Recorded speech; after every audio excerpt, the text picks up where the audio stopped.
Saudara-saudari yang terkasih, Yesus memberikan kepada murid-muridnya suatu perintah yang baru, yaitu hendaklah kamu saling mengasihi sama seperti aku mengasihi kamu. Kalau ada perintah baru, pasti ada perintah yang lama.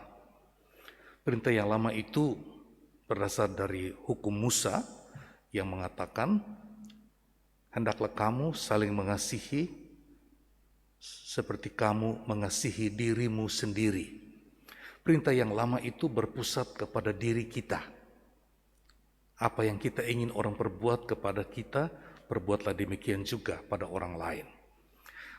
Ketika Yesus memberikan perintah yang baru, dia memberikan satu perintah yang lebih tinggi.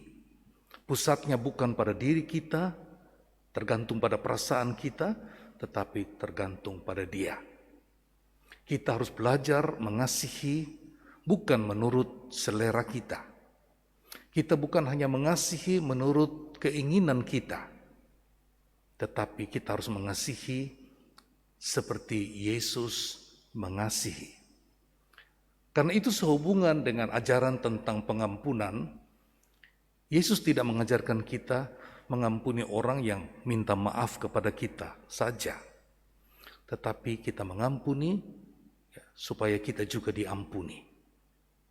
Kita mengampuni karena itulah perintah Tuhan. Bukan karena kita sudah merasa enak, sudah merasa lega, baru kita mengampuni. Tapi karena Yesus memberikan perintah, maka kita harus mentaati. Dalam bacaan pertama dikisahkan tentang orang-orang Kristiani yang pertama di Antiokhia. Kalau mendengar kata Antiokhia, kita ingat bahwa di Antiokhia lah murid-murid Yesus untuk pertama kalinya disebut sebagai orang Kristen. Siapa yang menyebut mereka orang Kristen? Bukan mereka sendiri. Mereka tidak menamakan dirinya orang Kristen, tapi orang-orang di luar mereka.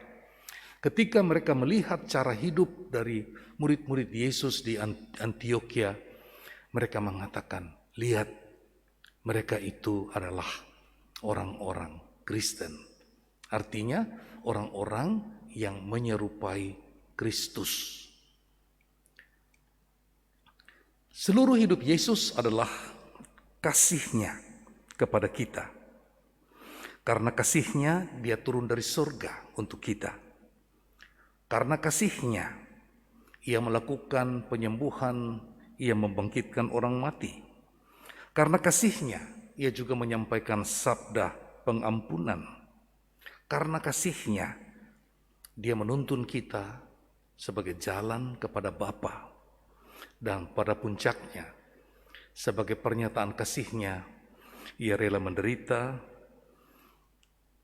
disalibkan, dan menyerahkan nyawanya untuk kita. Dan memang sesungguhnya, cinta yang tertinggi yang diajarkan Yesus adalah menyerahkan nyawa kita untuk orang-orang yang kita cintai. Menyerahkan nyawa, jangan pikir kita selalu harus mati dalam arti fisik. Ya. Menyerahkan nyawa artinya kita rela berkorban. Dalam hal yang kecil saya berikan contoh, kalau Anda memberikan waktu ya, untuk memperhatikan orang lain, Anda memberikan nyawa Anda.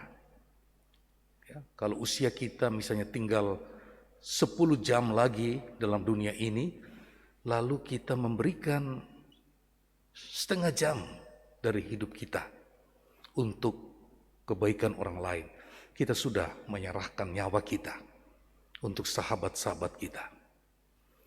Karena nyawa kita adalah juga waktu kita. Saudara yang terkasih, mari kita saling mengasihi dengan kasih Kristus. Tidak gampang, tetapi itulah cita-cita kita. Kita berdoa, mohon Roh Kudus selalu menuntun kita, agar setiap hari kita diingatkan bahwa kita perlu mengasihi bukan sesuai selera kita, tetapi sama seperti Yesus mengasihi orang lain.